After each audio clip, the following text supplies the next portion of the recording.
Mechanical ইঞ্জিনিয়ারিংয়ের জগতে এমন কিছু কনসেপ্ট আছে যা প্রথমবার দেখলে একেবারে জাদুর মতো মনে হয়। জাইরোস্কোপ ঠিক তেমনই একটা জিনিস। আজকের এই আলোচনায় আমরা এর ভেতরের রহস্যটা বোঝার চেষ্টা করব আর দেখব এর পেছনের সায়েন্সটা আসলে কতটা সহজ আর ইন্টারেস্টিং। আচ্ছা, ছোটবেলায় আমরা তো কমবেশি সবাই লাট্টু ঘুরিয়েছি। কখনো কি এটা ভেবে দেখেছেন, একটা স্থির লাট্টু যেখানে এক মুহূর্ত সোজা হয়ে দাঁড়াতে পারে না, সেখানে ওটাই যখন ঘুরতে থাকে তখন ঘন্টার পর ঘন্টা কি সুন্দর ব্যালেন্স করে দাঁড়িয়ে থাকে, পড়ে যায় না কেন? এর পেছনের কারণটা কিন্তু একটাই, একটা অদৃশ্য শক্তি, যাকে আমরা বলি জাইরোস্কোপিক এফেক্ট। এই এফেক্টটাই একটা সাধারণ খেলনাকে এমন অসাধারণ স্টেবিলিটি বা স্থিতিশীলতা দেয়।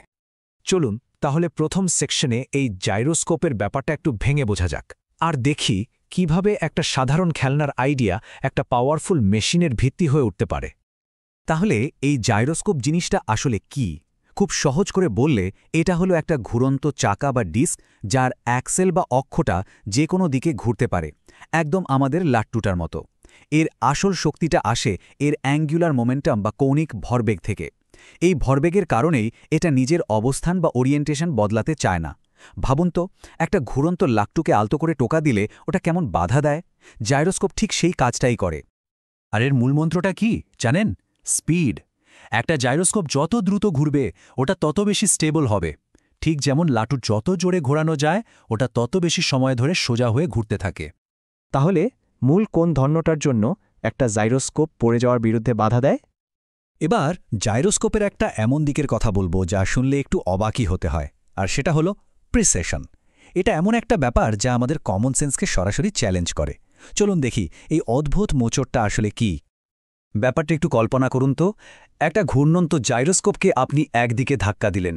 কি মনে হয় ওটা সেদিকেই কাত হয়ে পড়ে যাবে, তাই তো?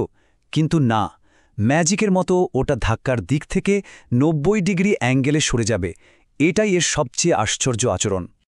এই যে ঘটনাটা, মানে বাইরে থেকে কোনো ফোর্স বা টর্ক দেওয়ার ফলে জাইরোস্কোপের নিজের ঘোরার অক্ষটা যখন আরেকটা অক্ষের চারপাশে ধীরে ধীরে ঘুরতে শুরু করে, টেকনিক্যালি একেই আমরা বলি প্রিসিশন। সোজা কথায় ধাক্কা একদিকে, কিন্তু তার ফল দেখা যায় 90 ডিগ্রি ঘুরে অন্যদিকে। তাহলে যখন বাইরে থেকে ফোর্স দেওয়া হয় তখন জাইরোস্কোপের অক্ষের এই যে অদ্ভুত সাইডওয়ে মুভমেন্ট, এটার নাম কি?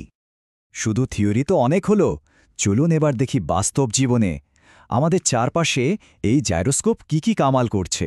এর অ্যাপ্লিকেশনগুলো কিন্তু অসাধারণ। প্লেন যখন আকাশে বাঁক নেয় তখন এর বিশাল ইঞ্জিনের ঘূর্ণন একটা জাইরোস্কোপের মতো কাজ করে, প্লেনটাকে স্টেবল রাখে।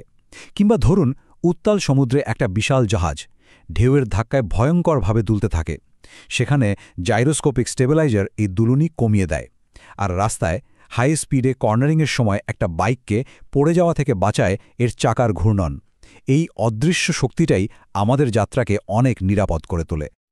একটা দারুণ উদাহরণ দিই। ধরুন একটা নৌবাহিনীর জাহাজ যখন সেটা বাঁদিকে মানে পোর্টের দিকে স্টিয়ারিং ঘোরাচ্ছে, তখন কি হয় জানেন?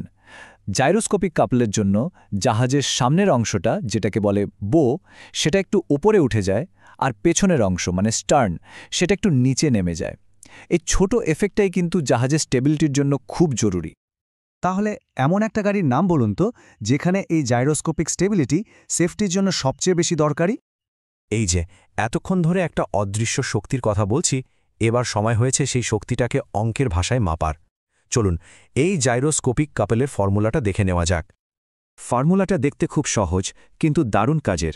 C=I omega. এই একটা সমীকরণ দিয়েই কিন্তু পুরো জাইরোস্কোপিক এফেক্টকে মাপা যায়। চলুন ফর্মুলাটা একটু ভেঙে দেখি। এখানে C হল জাইরোস্কোপিক কাপল, মানে সেই স্টেবিলাইজিং ফোর্সের মান। I হল মোমেন্ট অফ ইনার্শিয়া, সোজা কথায় কোনো বস্তুর ঘোরার বিরুদ্ধে বাধা দেওয়ার ক্ষমতা। ছোট হাতের ওমেগা বা ওমেগা হল স্পিন স্পিড, মানে চাকাটা নিজের অ্যাক্সেলের ওপর কত জোরে ঘুরছে। আর বড় হাতের ওমেগা বা ওমেগা হল প্রিসিশন স্পিড, মানে চাকাটার অ্যাক্সেলটা নিজে কত দ্রুত ঘুরছে। আর এই ফর্মুলাটা মনে রাখার জন্য একটা মজার লাইন আছে। শুধু মনে রাখুন, কাপল ইচ্ছে করে ওমেগার সাথে ওমেগাকে আনল। দেখুন C, I, ওমেগা আর ওমেগা সবগুলোই এই এক লাইনের মধ্যে চলে এলো। তাহলে সব মিলে জাইরোস্কোপিক কাপলের মান ঠিক কোন 3টা ফ্যাক্টরের উপর নির্ভর করে? তো আমরা অনেক কিছু নিয়ে আলোচনা করলাম, চলুন শেষ করার আগে সবচেয়ে জরুরি বিষয়গুলো একবার এক ঝলকে দেখে নিই। দেখুন, মূল কনসেপ্ট দুটোই। এক, জাইরোস্কোপ, যার মূল ফর্মুলা হল C=IW ওমেগ, আর এর প্রধান কাজ হল স্টেবিলিটি দেওয়া। আর দুই, প্রিসেশন, যেটা হলো ফোর্স অ্যাপ্লাই করলে সাইডওয়েজ মুভমেন্ট। আসল কথা হলো এই দুটো কনসেপ্ট একে অপরের সাথে ওতপ্রোতভাবে জড়িত।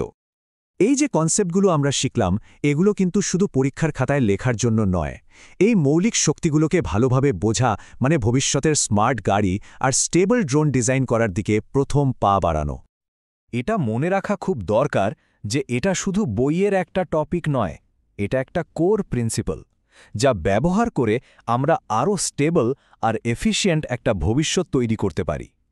একজন ইঞ্জিনিয়ার হিসেবে এই নীতির উপর দখল থাকাটা তাই খুব জরুরি। তো যাওয়ার আগে একটা প্রশ্ন রেখে যাই, কি মনে হয় পরবর্তী প্রজন্মের রোবোটিক্স বা মহাকাশ গবেষণায় এই জাইরোস্কোপের নীতিগুলোকে আর কি অবিশ্বাস্য উপায়ে কাজে লাগানো যেতে পারে? একটু ভাবুন, কারণ ভবিষ্যতের সেই উত্তরটা হয়তো আপনার হাত ধরেই আসবে।